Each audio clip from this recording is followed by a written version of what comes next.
বন্ধুরা, আগামীকাল সোমবার এই একটি খাবার কিন্তু আপনারা অবশ্যই গ্রহণ করুন। এতে আশ্বিন মাস আপনাদের মহাদেবের কৃপায় দারুণ কাটবে। কারণ বন্ধুরা, আগামীকাল হচ্ছে ভাদ্র মাসের শেষ সোমবার এবং এই পিতৃপক্ষ মিলিয়ে এই দিনে এক মহাযোগ তৈরি করেছে। তাই এই দিনে যারা এই ফুল, এই ফল এবং এই পাতা টিপায় বা এই সোমবারে যারা এই সামান্য জিনিসটি দান করে বা স্নান করে যারা এই তিনটি শব্দ বলে, তারাই আশ্বিন মাসে হয় ভাগ্যশালী এবং ধনবান। স্বয়ং মহাকালের কৃপায় আশ্বিন মাস এবং এই দুর্গাপুজো তাদের দারুণ কাটে। কারণ মাতৃপক্ষ শুরু হওয়ার আগে এই পিতৃপক্ষ চলাকালীন যারা মহাদেবের আশীর্বাদ নেয় তাদের ওপর মা দুর্গার বিশেষ কৃপা পড়ে। ফলে তাদের পরিবার থেকে দুর্ভাগ্য, দারিদ্রতা, অশান্তি, রোগ ব্যাধি ভগবান শিব ও মা দুর্গার কৃপায় নাশ হয়ে যায়। তাই বন্ধুরা, আগামীকাল এই পিতৃপক্ষ এবং এই ভাদ্র মাসের শেষ সোমবারে আপনারা এইভাবে অবশ্যই পালন করুন। বন্ধুরা, আগামীকাল এই মাসের শেষ সোমবার, তাই নতুন মাস যাতে সুন্দর কাটে, মহাদেবের আশীর্বাদ যাতে আমাদের ওপর থাকে, তাই প্রত্যেকের কিন্তু কালকের দিনে এই নিয়মগুলো মেনে মহাদেবের আশীর্বাদ গ্রহণ করা উচিত।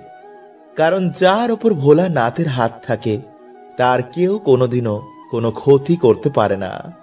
কারণ দেবতাদেরও যিনি দেব তিনি মহাদেব। তাই বন্ধুরা, নতুন বছরকে সুন্দর করতে, সকল বাধা বিঘ্নের নাশ করতে মাসের শেষ সোমবার আপনারা এইভাবে অবশ্যই পালন করুন। দেখবেন মহাদেবের কৃপায় আপনাদের নতুন মাস এবং নতুন বছর অর্থ, সুখ, শান্তিতে ভরিয়ে দিয়েছে। তাই অবশ্যই বন্ধুরা আপনারা ভিডিওটি পুরো দেখুন। বন্ধুরা, এই লক্ষণগুলো যার মধ্যে থাকে তার মাথায় স্বয়ং মহাদেবের হাত থাকে, এমন মানুষের ক্ষতি কেউ করতে পারে না। কারণ যার উপর স্বয়ং মহাদেবের হাত থাকে তার ক্ষতি স্বয়ং যমরাজও করতে পারে না। তিনি ভোলানাথ, তিনি কোনো ধরনের ভেদভাব করেন না, তার কাছে সবাই সমান। ভগবান শিবকে প্রসন্ন করার জন্য দামি প্রসাদ, সুন্দর ফুল, ধন সম্পদ কিছুই দরকার পড়ে না। তিনি শুধু এক ফোঁটা জলেতেই তুষ্ট হয়ে যান। যে ভক্তি ভরে এক ফোঁটা জল শিবলিঙ্গে চড়ায় তার সমস্ত দুঃখের নাশ হয়ে যায় এবং সেই মানুষদের মধ্যেই এই লক্ষণগুলো দেখতে পাওয়া যায়। তো চলুন বন্ধুরা, জেনে নিই কি সেই লক্ষণগুলো। তো নমস্কার বন্ধুরা, আমি রাজু আর আমাদের চ্যানেলে আপনাদের স্বাগত। তার আগে বন্ধুরা, ভিডিওটিকে লাইক করে কমেন্টে হর হর মহাদেব ও জয় শ্রীকৃষ্ণ অবশ্যই লিখুন। প্রথম লক্ষণ, যে ব্যক্তির উপর মহাদেবের হাত থাকে সে ব্যক্তি সাধারণ জীবনযাপন করতে খুবই ভালোবাসে।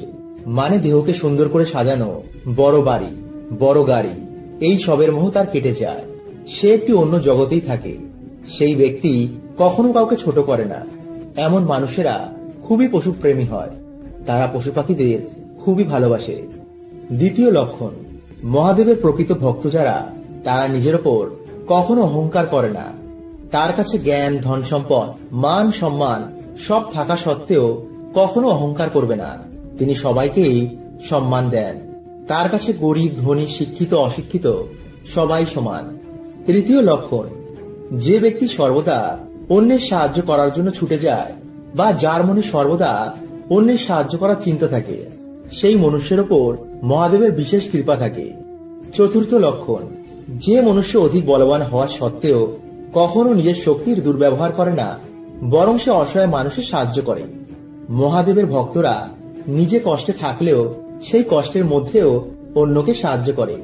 কঠিন সময়ে সে ঈশ্বরের ওপর বিশ্বাস হারায় না।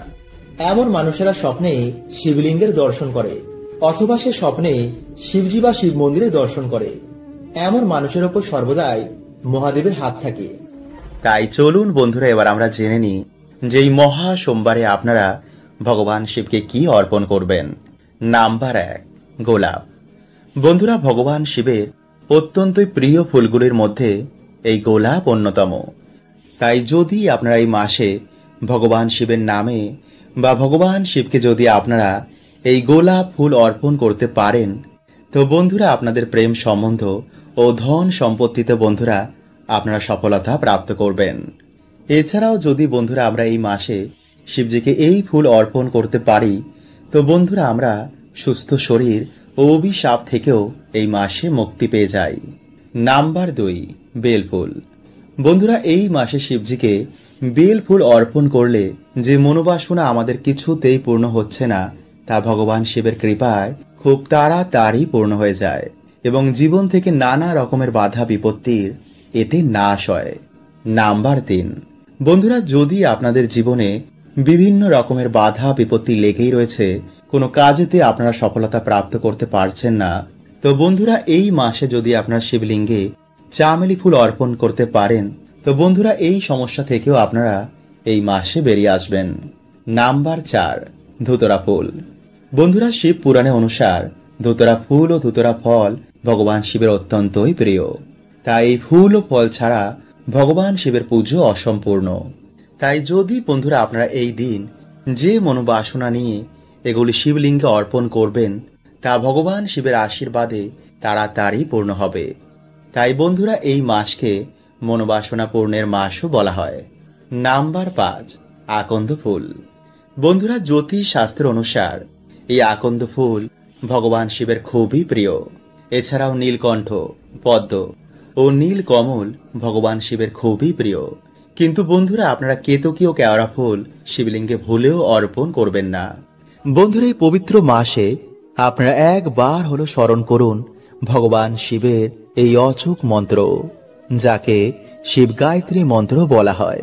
এই মাসে বন্ধুরা ভগবানের এই অচূক মন্ত্র স্মরণ করলে মানুষের গ্রহ দোষ, অর্থ কষ্ট, কাল সর্প দোষ, এমন নানা রকম বাধা বিপত্তি মহাদেব নিমিষেই নাশ করে দেন।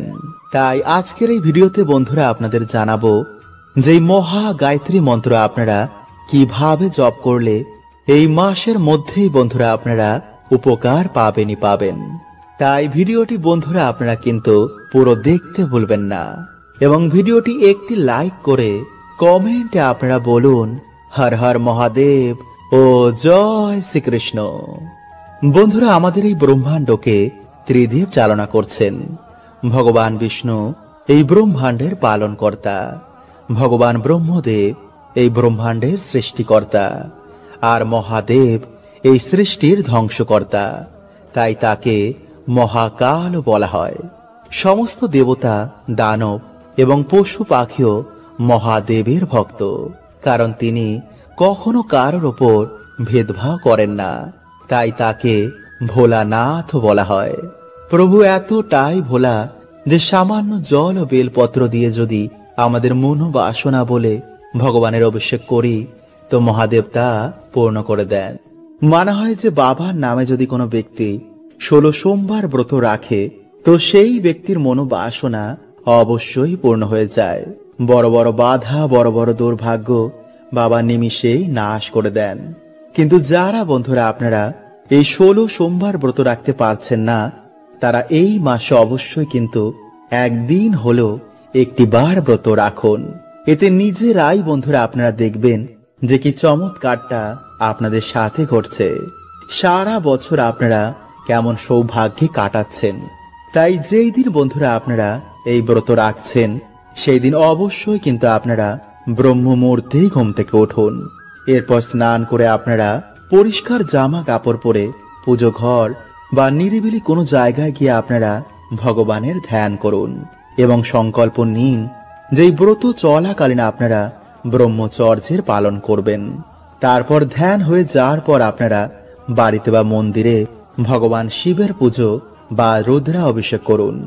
ভগবানের প্রিয় ফল, ভগবানের প্রিয় ফুল, গঙ্গা জল, বেলপত্র ও কাঁচা দুধ দিয়ে ভগবানের আরাধনা করুন। এরপর এই দিনে আপনারা যে কোনো ধরনের সাদা জিনিস বা সাদা বস্ত্র কোনো গরিব দুঃখীকে আপনারা দান করুন। তাই সব কিছু হয়ে যাওয়ার পর বন্ধুরা আপনারা এই দিনে অবশ্যই ভগবানের মহামৃত্যুঞ্জয় মন্ত্র পাঠ করে ভগবানের শ্রাবণ সোমবার ব্রত কথা আপনারা পাঠ করুন বা শ্রবণ করুন এবং তারপর আপনারা ভগবানের আরতি করে এই ব্রত সম্পন্ন করুন। তাই বন্ধুরা আগামী সোমবার, এই মাসের এই বড় সোমবারে এইভাবে বন্ধুরা আপনারা একটিবার বাবার আরাধনা করে দেখুন। দেখবেন যে বাবা এতটাই ভোলা যে আপনাদের মনোবাসনা বাবা অবশ্যই পূর্ণ করে দেবে। এবং যারা বন্ধুরা আপনারা বহুদিন ধরে অর্থ কষ্টে ভুগছেন, তারা যদি এই মাসে সামান্য বেদানা রস দিয়ে শিবলিঙ্গে অভিষেক করতে পারেন, তো অবশ্যই বন্ধুরা আপনারা এই অর্থ কষ্ট থেকে বেরিয়ে আসবেন। এবং যেসব পরিবারে রোগ ব্যাধি নিত্য ঘিরে রয়েছে, তারা যদি বন্ধুরা এই মাসে জলে কালো তিল মিশিয়ে তা দিয়ে শিবলিঙ্গে অভিষেক করতে পারেন, তো অবশ্যই বন্ধুরা আপনারা এই সমস্যা থেকেও বাইরে বেরিয়ে আসবেন। কিন্তু এই দিনে বন্ধুরা আপনারা কোনো রকমের কিছু তামসিক খাবার খাবেন না। আর এই মাসে আপনারা সকালে ঘুম থেকে উঠে যে মন্ত্রটি আপনারা স্মরণ করবেন তা হচ্ছে ভগবান শিবের গায়ত্রী মন্ত্র। এছাড়া স্নান করেও আপনারা সন্ধেবেলাতেও আপনারা এই মন্ত্রটি জপ করতে পারেন। এতে 7 দিনের মধ্যেই বন্ধুরা আপনারা উপকার পাবেনই পাবেন।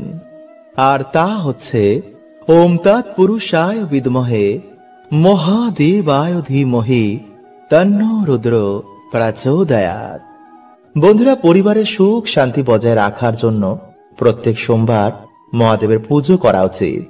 এতে গ্রহদোষ নাশ হয়ে যায় এবং বাধা বিপত্তি কেটে যায়। তাই আগামী কাল হচ্ছে বন্ধুরা এই মাসের বড় সোমবার। তাই আপনার এই সুযোগ কিন্তু একদমই হাতছাড়া করবেন না। এই সময় মহাদেবের আশীর্বাদ নিয়ে রাখাটা অত্যন্তই জরুরি। কারণ মহাদেবী একমাত্র দেব যিনি তাড়াতাড়ি প্রসন্ন হয়ে যান এবং ভক্তের মনোবাসনা তিনি পূর্ণ করে দেন। তাই এর জন্যই মহাদেবকে ভোলানাথ বলা হয়। তিনি এতটাই ভোলা যে সামান্য জল বেলপত্রতে তিনি সন্তুষ্ট হয়ে যান এবং ভক্তের সকল দুঃখ দরিদ্রতার নাশ করে দেন। তাই বন্ধুরা আজকের এই ভিডিওতে 4টি এমন কার্য বলবো যা আপনারা পারলে কালকের দিনে অবশ্যই করুন। যেমন সোমবার দিন এই জিনিসটি দান করলে মানুষেরা অক্ষয় পুণ্য প্রাপ্ত করে এবং সোমবার দিন এই জিনিসটি খেলে মানুষের দুর্ভাগ্যে নাশ হয়ে যায় এবং সারা বছর সেই মানুষটি সুস্থ ও নিরোগ থাকে। এবং সোমবার রাতে মন্ত্রটি বলে ঘুমালে মানুষের দুর্ভাগ্যে তো নাশ হয়ই এবং মানুষের আর্থিক ভাগ্য খুলে যায়। তাই বন্ধুরা আপনারা কিন্তু অবশ্যই ভিডিওটি পুরো দেখুন এবং ভিডিওটি একটি লাইক করে কমেন্টে হর হর মহাদেব ও জয় শ্রীকৃষ্ণ অবশ্যই লিখুন। নাম্বার 1, বন্ধুরা মহাদেব হচ্ছেন দেবাদিদেব, মানে দেবতাদেরও যিনি দেব। তাই ভগবান শিবের কৃপা ছাড়া কিন্তু কোনো দেবতারাও আপনাদের আশীর্বাদ প্রদান করবেন না। তাই এই মহা সোমবারে আপনারা বাবার পুজো ভক্তি ভরে দিন। বেলপত্র আপনারা অবশ্যই দিন। পারলে ধুতুরো ফুল বাবাকে অবশ্যই নিবেদন করুন এবং উত্তর দিকে মুখ করে আপনারা এই দিন বাবার পুজো অর্চনা দেবেন। আর এই দিন উত্তর বা পূর্ব দিকে আপনারা একটি ঘিয়ের প্রদীপ জ্বালিয়ে ওম নমঃ শিবায় মন্ত্র জপ করে আপনারা বারবার বাবাকে বলবেন, বাবা তোমার কৃপা আমাদের ওপর সদৈব বজায় রেখো। আমার জীবন থেকে সকল দুঃখ দরিদ্রতা তুমি হরণ করে নাও। তোমার এই সন্তানকে তুমি অর্থ মান সম্পত্তি সবকিছু প্রদান করো। নাম্বার 2, বন্ধুরা পুজো তখনই সম্পূর্ণ হয় যখন পুজোর পর দান করা হয়। তাই এর জন্য বন্ধুরা আমাদের হিন্দু ধর্মে প্রসাদ বিতরণ করা হয়। তাই আপনার এই মহা সোমবারে আতপ চাল, সাদা কাপড়, সাদা ফুল, দুধ, মুক্ত, শঙ্খ, মানে যে কোনো সাদা জিনিসের মধ্যে কাউকে দান করুন। দেখবেন মহাদেবের কৃপায় আপনাদের সকল দুঃখের নাশ হয়ে গেছে। নাম্বার 3, বন্ধুরা এই দিন যদি আপনারা ব্রত রাখতে পারেন তবে তো খুবই ভালো। তাই আপনারা এই দিনে রাতের বেলায় ভগবান মহাদেবের নাম নিয়ে আতপ চাল, মুগ ডাল, আলু, ঘি এছাড়া বিভিন্ন রকম সবজি দিয়ে আপনারা একটি ভগবানের ভোগের মতন প্রসাদ রান্না করবেন এবং সেই প্রসাদটি আপনারা তামা অথবা পিতলের পাত্রে রান্না করবেন এবং তারপর সেই প্রসাদ আপনারা ভগবান শিবকে স্মরণ করে মা অন্নপূর্ণাকে প্রণাম করে তারপর সকলে মিলে গ্রহণ করুন। কিন্তু ভুলেও বন্ধুরা আপনারা এই দিনে মদ, মাংস, পেঁয়াজ, রসুন মানে কোন রকমের আমিষ জাতীয় খাবার একদমই খাবেন না, যদি আপনারা এই দিন ব্রতের ফল পেতে চান। এছাড়া বন্ধুরা আপনারা এই দিন সামান্য হলেও শ্রীফল, মানে যাকে আপনার নারকেল বলেন, তা গ্রহণ করুন। এতে বন্ধুরা মানুষের আর্থিক ভাগ্য খুলে যায়। নাম্বার 4, এরপর বন্ধুরা আপনারা রাতের বেলায় ঘুমানোর আগে যে মন্ত্রটি বলে আপনারা ঘুমাবেন তা হচ্ছে ওং এং হ্রিং ক্লিং নমঃ শিবায়। বন্ধুরা এই মন্ত্রটি আপনারা 11 বার, 21 বার, 51 বার বা 108 বার জপ করবেন। এবং জপ করার সময় যেন বন্ধুরা আপনাদের হৃদয়ে মহাদেবের জন্য ভক্তি থাকে। তাহলেই বন্ধুরা আপনারা জীবনে দেখবেন মহাদেবের কৃপায় সকল দুর্ভাগ্য, দরিদ্রতা এবং সকল বাধা বিপত্তির নাশ হয়ে গেছে। বন্ধুরা ভালো সময় আসার আগে মহাদেব দেন এই 7টি সংকেত। তাই যদি বন্ধুরা আপনারা এই 7টি সংকেতের মধ্যে যে কোনো একটি সংকেত পান, তো বন্ধুরা আপনারা খুবই ভাগ্যশালী। আপনাদের জীবন থেকে এবার দুঃখ দরিদ্রতার নাশ হবে, জীবনে আসবে পরম আনন্দ। কারণ মহাদেব নিজে বলেছেন যে তার ভক্তদের তিনি কখনো একা ছাড়েন না।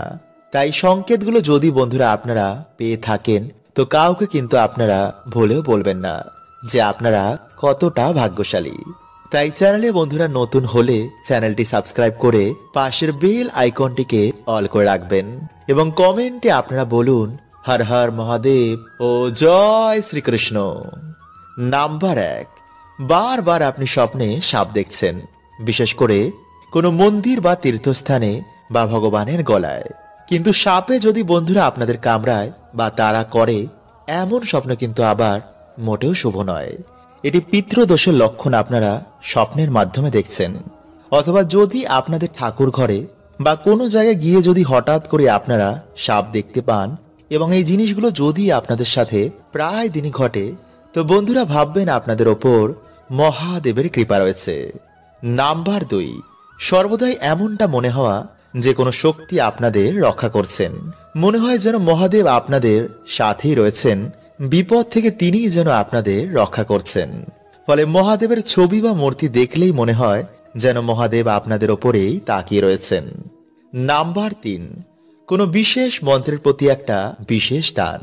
যেমন ভগবান শ্রীকৃষ্ণের কৃপা হলে আপনি কৃষ্ণ মন্ত্রের প্রতি একটা বেশি আকর্ষিত হবেন এবং মন থেকে আপনার তার প্রতি একটা বেশি ভালোবাসা আসবে। আর বন্ধুরা এমনটা এর জন্য হয় কারণ জন্ম জন্ম ধরে যার আমরা কৃপা, ভক্তি এবং ভালোবাসা পেয়ে আসছি, সেই সংস্কার আমাদের এই জন্মেতেও আমাদের সাবকনসিয়াস মাইন্ডে রেকর্ড থাকে। ফলে সহজেই আমরা তার প্রতি আকর্ষিত হয়ে যাই। তাই যদি বন্ধুরা আপনারা ভগবান শিবের ভক্তি করতে, ভগবান শিবের নাম জপ করতে, তার মন্ত্র জপ করতে একটা আলাদাই আনন্দ অনুভব হয়, তো বন্ধুরা এটি পূর্ব জন্ম থেকেই আপনারা শিবের কৃপা যে প্রাপ্ত করছেন তারই সংকেত। নাম্বার 4, কোনো কিছু ভালো মন্দ হওয়ার আগেই আপনি মাঝের মধ্যে অনুমান করে ফেলেন। এটি এর জন্য বন্ধুরা হয় যে আপনারা যার ভক্তি মন থেকে করছেন তিনি আপনাদের মনের ভিতরে একটি সংকল্প দিয়ে দেন বা স্বপ্নের মাধ্যমে তিনি আপনাদের এটি অনুমান করিয়ে দেন। আর একেই বন্ধুরা বলা হয় সিদ্ধি। নাম্বার 5, সাদা নন্দীর আগমন আপনাদের বাড়িতে হঠাৎ করে বেড়ে যাওয়া বা প্রায় দিনই আপনি রাস্তায় বেরিয়ে সাদা নন্দীর দর্শন করছেন। বন্ধুরা এটি 2 সময় ঘটে, যখন আমাদের বাড়িতে মহাদেবের কৃপা হয় বা মহাদেবের আগমন ঘটে তখন এমনটা ঘটে থাকে। অথবা যদি আমরা কোনো খারাপ পথে চলে যাই তখন বন্ধুরা বিভিন্ন সংকেতের মাধ্যমে আমাদের ভগবান, আমাদের আরাধ্য আমাদের এই সচেতন করে দেন যাতে আপনি সেই রাস্তা থেকে ধীরে ধীরে সরে আসেন। নাম্বার 6, প্রায় দিনই আপনার ঘুম ব্রহ্ম মুহূর্তে ভেঙে যাচ্ছে। বন্ধুরা দিনের সব থেকে শুভ সময় হচ্ছে ব্রহ্ম মুহূর্ত। তাই ভগবান কখনোই চান না যে তার প্রিয় ভক্ত দিনের এই সব থেকে পবিত্র সময় ঘুমিয়ে কাটিয়ে দিক। কারণ এই সময় বন্ধুরা ধ্যান জপ তপ সাধনাতে যে ফল প্রাপ্ত হয় তা বাকি কোনো সময়তে প্রাপ্ত হয় না। চারিদিকে এই সময় কসমিক এনার্জির বৃষ্টি হয় যা আমাদের রোগ প্রতিরোধ ক্ষমতাকে বাড়িয়ে তোলে, বুদ্ধির বিকাশ করে, কাজে মন বসে, পড়াশোনায় মন বসে, আধ্যাত্মিক উন্নতি হয় এবং সাথে আর্থিক উন্নতিও হয়। নাম্বার 7, স্বপ্নে শিবলিঙ্গ ভগবান শিবের কোনো মন্দির, সাধু বা কোনো দেব দেবীর দর্শন করা। বন্ধুরা, এমন অনেক রকম স্বপ্ন সেই ব্যক্তি তখন দেখতে শুরু করে। হরে কৃষ্ণা, ওম নমঃ শিবায়।